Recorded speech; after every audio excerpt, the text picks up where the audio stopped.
Charles Blé Goudé Poto parti à la CPI pour faire condamner Gbagbo. Un bon.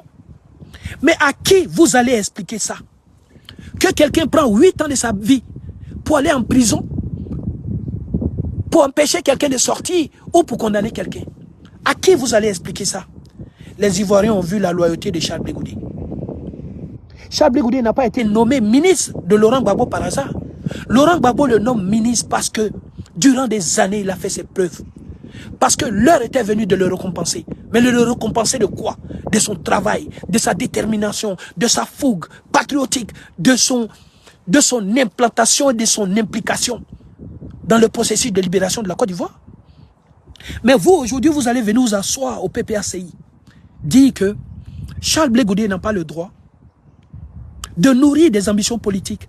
Mais au nom de quoi un Ivoirien en Côte d'Ivoire doit interdire à un autre Ivoirien d'avoir des ambitions politiques?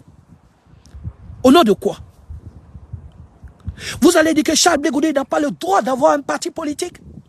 Et au nom de la création de son parti politique, vous allez le combattre. Comme si Charles Blé Goudé n'est pas bêté. Et que être bêté, ce n'est pas une ethnie de la Côte d'Ivoire. C'est comme si on combattait Black Modo. Comme si on disait Black Modo n'a pas le droit d'exister. Comme si Black Modo, en tant que Yacouba, n'a pas le droit d'exister. Et que être Yacouba, ce n'est pas une ethnie de la Côte d'Ivoire. Mais vous avez fumé quoi? Il vous arrive quoi? Il vous arrive quoi? Mais prenez le temps, quand vous avez le temps, de lire la Constitution ivoirienne.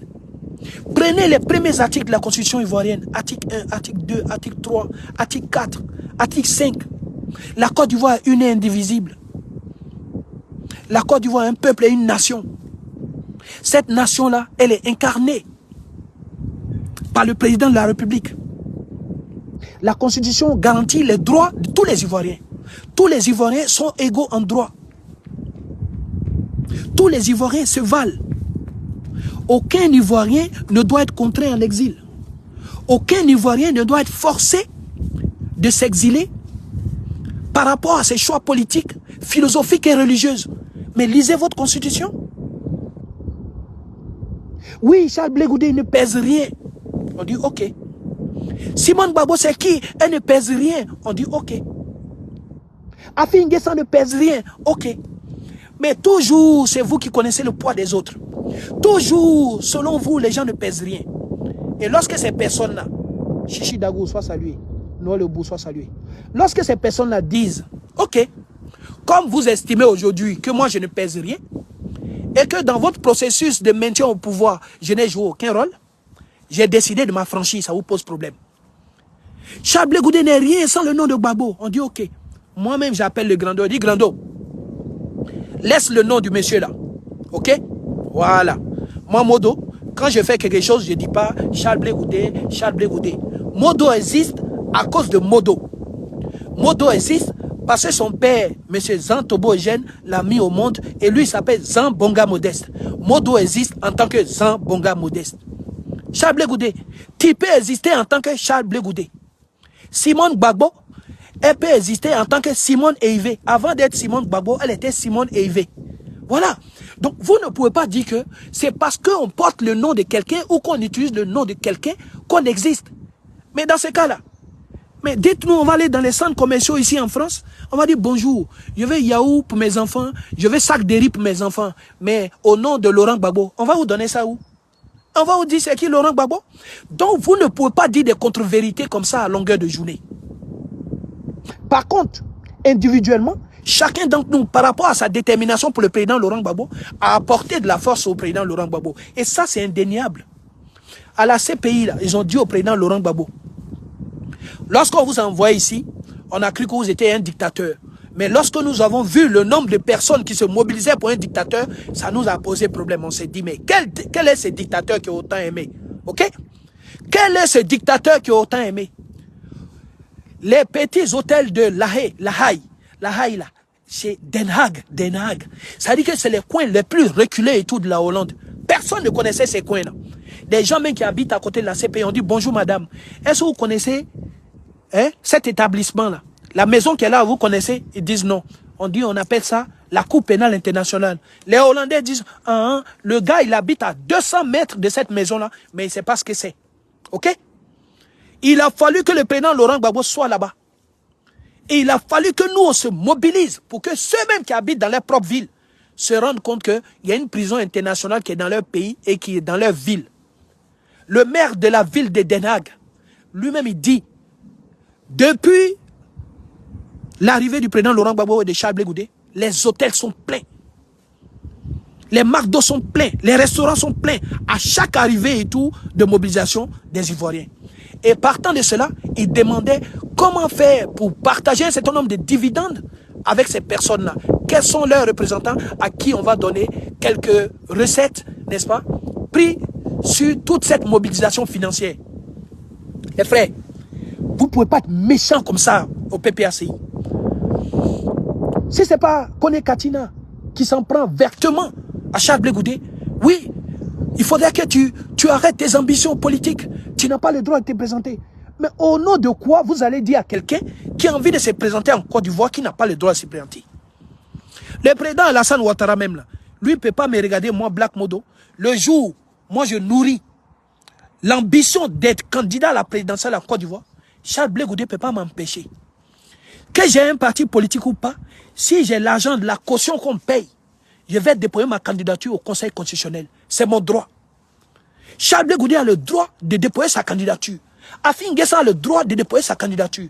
Simone Gbagbo a le droit de s'affranchir et de déposer sa candidature. De montrer que les femmes en Côte d'Ivoire ont aussi la capacité intellectuelle de diriger un pays. Mais vous êtes dans quel film? Et donc vous comprenez que le vrai problème et tout du manque de développement de l'Afrique n'est pas que l'Afrique ne regorge pas et tout de ressources minières. Mais tout se passe dans la mentalité en fait. Tout se passe dans la mentalité. Voilà les gens qui sont incapables de comprendre le sens de la liberté. Voilà les gens qui sont incapables de comprendre le sens de la liberté. Mais on est parti, tout le combat qu'on a mené à l'AE, c'est un combat de quoi? On est parti dire aux Occidentaux que Laurent Gbagbo, président de Côte d'Ivoire, avait le droit de dire ce qu'il fait, ce qu'il veut pour son peuple. Que Laurent Gbagbo avait le droit, de façon libre, de prendre un certain nombre de dispositions pourvu que ces dispositions-là arrangent son peuple. Et que la gouvernance de Laurent Gbagbo ne doit pas être tournée et tout vers le bien-être des Français. Et que Laurent Gbagbo a été élu par les Ivoiriens et donc toutes les mesures qu'il prend doivent être des mesures protectrices, n'est-ce pas, des Ivoiriens. Fin de l'histoire. Fin de l'histoire. Et c'est ça là que nous sommes partis dire aux Occidentaux, en anglais, en hollandais, en allemand. On a manifesté. Il y avait des militants PDCI avec nous. Il y avait des militants FPI avec nous. Il y avait des militants du RHDP qui n'étaient pas d'accord avec le processus d'arrestation du président Laurent Gbagbo. Et vous, quand on finit ce combat-là commun de lutte pour la liberté, on gagne cette liberté-là. Et le symbole de cette liberté-là, c'est la libération de Charles Blé Goudé et du président Laurent Gbagbo. Et on va en Côte d'Ivoire. On va en Côte d'Ivoire fort d'avoir gagné une lutte contre l'injustice. Et c'est vous aujourd'hui au PPACI, vous allez venir faire l'objet, vous allez venir rendre Charles Blé Goudé victime d'une injustice alors que nous-mêmes, on sort d'un combat contre l'injustice. Vous allez expliquer ça à qui?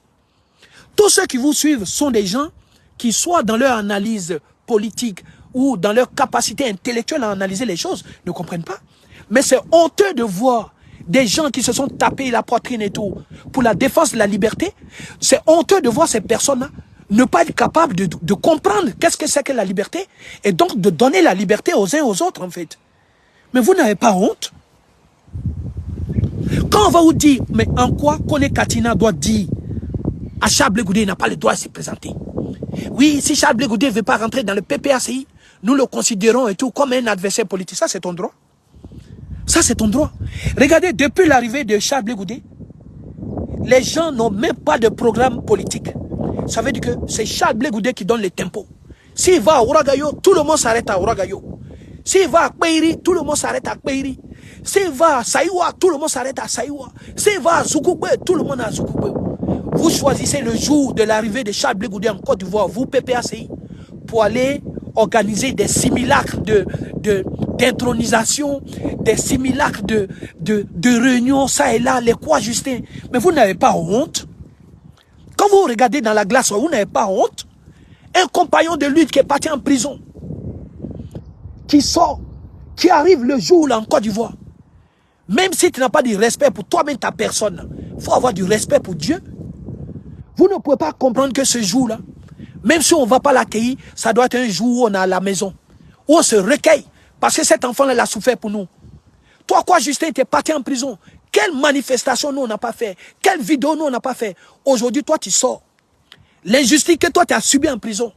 L'injustice que Chablé Goudé a subi en prison. Toi, un prisonnier, tu vas venir t'insurger encore. Tu vas venir t'opposer à un autre prisonnier. Mais vous n'avez pas honte? Vous n'avez pas honte? Damana Picasse. Vous étiez en Côte d'Ivoire? Au moment où Chablé Goudé appelait les gens à descendre dans la rue, là, vous étiez en Côte d'Ivoire? Vous pouviez appeler? Toi, Damana Picasse, tu pourrais te mettre au plateau pour dire, je demande à tous les Ivoiriens de défendre la Côte d'Ivoire, de défendre le pouvoir du président Laurent Gbagbo. Pourquoi on n'avait pas fait ça? Parce que tu sais que personne ne va t'écouter. C'est vous. S'il y a des personnes qui ne sont rien sans le nom du président Laurent Gbagbo, c'est vous qui êtes au PPACI. C'est vous qui êtes au PPACI qui savez